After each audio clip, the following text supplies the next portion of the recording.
There is a specific moment, not a gradual process, not a slow fade, a moment, measurable, physiological, happening inside a bird's brain in real time when something shifts. The day the black-capped chickadee on your fence stops hopping away and turns one bead-black eye toward you. The morning the northern cardinal in the dogwood pauses with a sunflower seed in its beak and holds your gaze for 2 full seconds. The afternoon the robin on the wet lawn lifts its head, looks directly at your face, and does not run. You felt something happen, you just did not know what. What happened was not magic. It was not simple affection.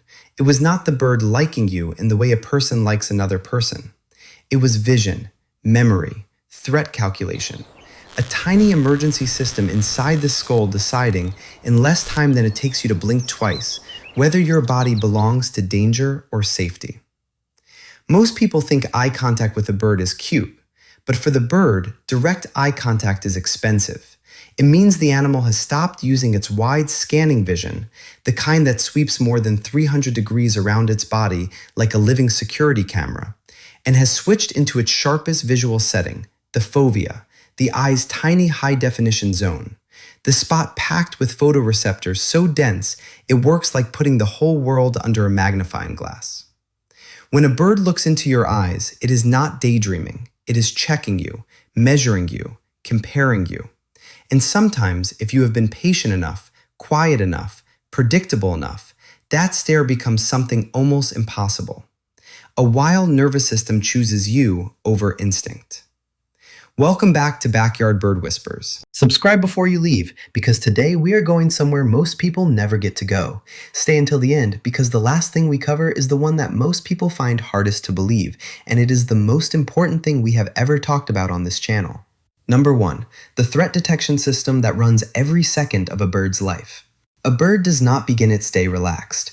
A chickadee weighing about 11 grams, roughly the weight of 2 nickels in your palm, does not step onto a feeder as if the world is neutral. It steps onto that feeder inside a storm of calculations. Shadow above, branch movement behind, cat shape below, human shoulder turning near the window, wind pulling the holly leaves, a blue jay call from the maple, a car door closing 2 houses away. Every tiny change has to be judged, because for a small bird, one wrong guess can be final. That is why the bird's normal vision is not built like ours. Humans stare forward. Birds live inside a dome. Their peripheral visual field can stretch over 300 degrees, wrapping around the body like a nearly complete warning circle. That means while the cardinal seems to be eating, it is also watching the fence, the gutter, the neighbor's pine tree, your hand, the sky, and the empty space where a hawk might appear. This is the baseline state, not peace, monitoring. University of Vienna research on corvid gaze behavior and avian visual cognition shows how seriously birds treat gaze and visual attention. When the eye shifts from broad scanning to direct focus, the bird is not being casual. It is moving from background surveillance into precise inspection. And that inspection begins with the brain's alarm system. The archopallium, the bird's small, hard-working danger desk, looks for predatory signals. Fast approach, direct stare, sudden hand movement, body leaning in. A human face can trigger the same old question every wild bird has carried for millions of years. Is this thing about to grab me? That is why your stillness matters. That is why a tiny motion matters. A finger lifting too fast, a head turning too sharply, a step onto the porch before the bird has finished deciding. To you, it is nothing. To the bird, it is a red flare. And this is where the first emotional truth lands. When that chickadee stays on the feeder and gives you one clean look instead of exploding into the air, it has not forgotten fear. It has paused fear long enough to measure you. That tiny pause is not small. It is the door cracking open. Number 2, what the brain does with a familiar face. This is where the story becomes stranger. Because the bird is not only asking, "Is that a human?" It is asking something much more specific. Is that human the same one from yesterday? The same one who filled the tray without lunging, the same one who wore the blue jacket in winter, the same one whose footsteps came at sunrise, the same one whose voice stayed low near the porch rail. Research on individual recognition in European starlings and wild robins, published in Animal Behavior, shows that birds can build detailed profiles of specific people.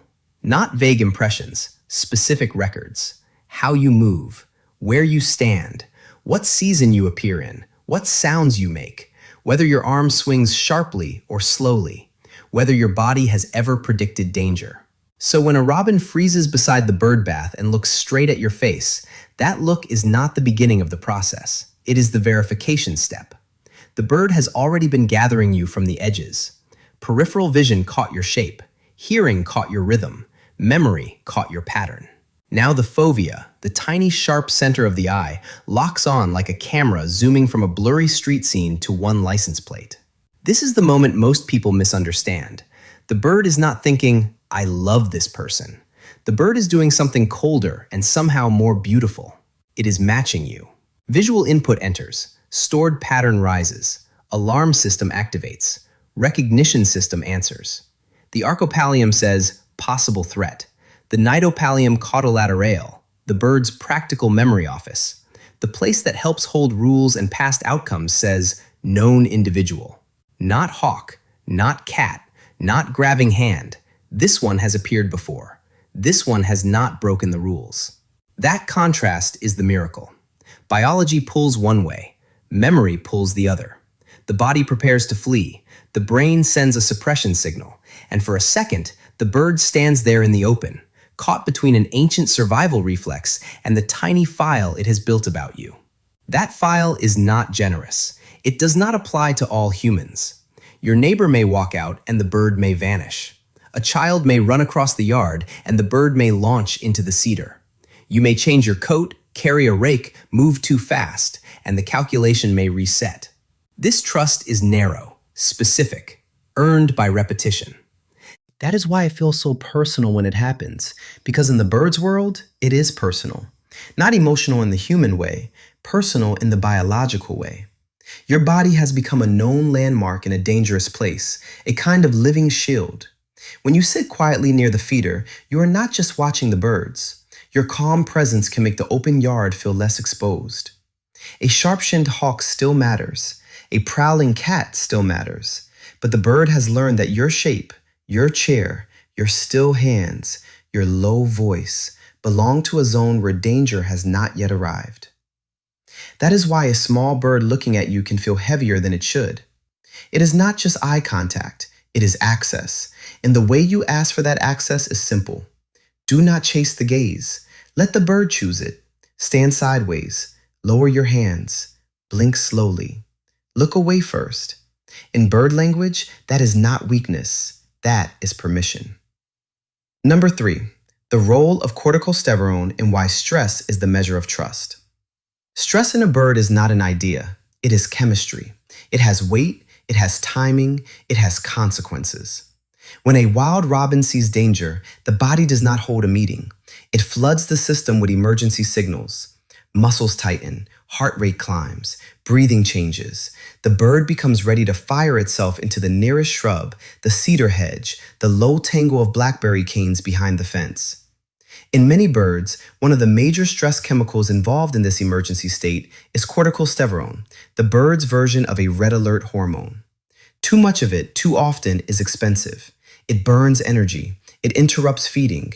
It steals time from preening. It can pull attention away from chicks, mates, territory, and sleep. This is why repeated calm contact matters so much. Empirical research on habituation and individual recognition in wild birds shows that when a bird repeatedly encounters the same non-threatening human, its flush distance can shrink. Flush distance is simple. How close you can get before the bird decides that is enough and launches away. At first, maybe the mourning dove lifts off when you are 20 feet away, then 15, then 10. Then one morning, it stays on the path while you pass with the watering can. That is not laziness. That is the threat landscape changing. Your body used to be a siren. Now your body has become background. And that change may spare the bird dozens of needless panic launches. It may let the goldfinch finish feeding. It may let the wren keep searching the bark. It may let the cardinal hold its place in the dogwood instead of wasting another burst of fuel. So when a bird looks at you and stays, you are seeing more than recognition. You are seeing stress reduced in real time. You are watching a wild animal spend less of its life running from something that has proven it does not need to fear. That is a gift you gave without touching it. Number 4, the dopamine signal. Why the bird keeps coming back. Fear explains why a bird leaves. It does not explain why it returns. For that, the brain needs another signal, dopamine. Not happiness in the cartoon sense, not love hearts floating above a bird bath. Dopamine is more like the brain's little prediction bell. It rings when an action has led to something useful before, and it nudges the animal to try again. When the chickadee lands near your feeder and finds black oil sunflower seeds, the system learns. When the downy woodpecker reaches the suet cage and nothing lunges from the window, the system learns. When the robin sees you sitting on the back step, hears your same low voice, watches your hand stay still, and still finds the yard safe, the system learns. Again, again, again. Avian neurobiology describing the dopamine system shows how past outcomes shape future approach. The bird is not only subtracting fear, it is adding prediction. Your presence begins to mean something, not food by itself, not safety by itself, a pattern. When that person appears, the tray may be full. When that person sits quietly, the yard may stay calm. When that person moves slowly, nothing bad usually follows. That is how a wild animal can cross from tolerance into approach. It does not trust because it is sentimental. It comes back because the brain has built a map where your presence no longer predicts disaster. Sometimes it may even predict opportunity. This is why the smallest routines become enormous. The same ceramic bowl, the same porch chair, the same soft whistle before you refill the seed, the same way you step back instead of leaning in. To you, these are habits. To the bird, they are data points with feathers on them. And when that bird returns, when it lands closer than it did last week, when it cocks its head and gives you that bright sideways stare, it may be doing something much more exact than visiting. It may be checking whether the safe pattern is still alive. Number 5, the moment itself. What is actually happening when the threshold is crossed? So what is the moment? What is actually happening when a bird looks straight into your eyes and does not flee? It is not one emotion. It is a ratio. Threat versus memory, alarm versus recognition, escape versus prediction. And under 2 seconds, the bird's brain is taking your face, your posture, your motion, your sound, and your history and running them through a system older than any backyard, older than any feeder, older than the glass window you are standing behind. The arcopallium checks the danger. The nidopallium caudolaterale checks the file. The dopamine system checks the reward history. The eyes sharpen. The body prepares. The memory answers. Every morning you filled the feeder and stepped away. Every time you passed the bird bath without grabbing. Every afternoon you sat in the same chair under the maple and let the sparrows come and go. Every winter morning you appeared in the same dark coat with the same slow walk across the frost. Every small mercy entered the math, not because the bird was being poetic, because survival demands records. And then one day, the calculation changes. The cardinal lands on the fence. You open the door. It sees you. The old system says leave. The newer file says wait. Your hand does not rise. Your shoulders do not lunge. Your eyes soften. You look away first, and the bird stays.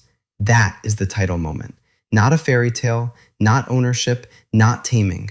A wild brain has compared you against danger and found, for this breath, for this patch of yard, for this exact version of you, that flight is not necessary. That should stop us. Because this animal does not owe us stillness. It does not owe us closeness. It does not owe us a look.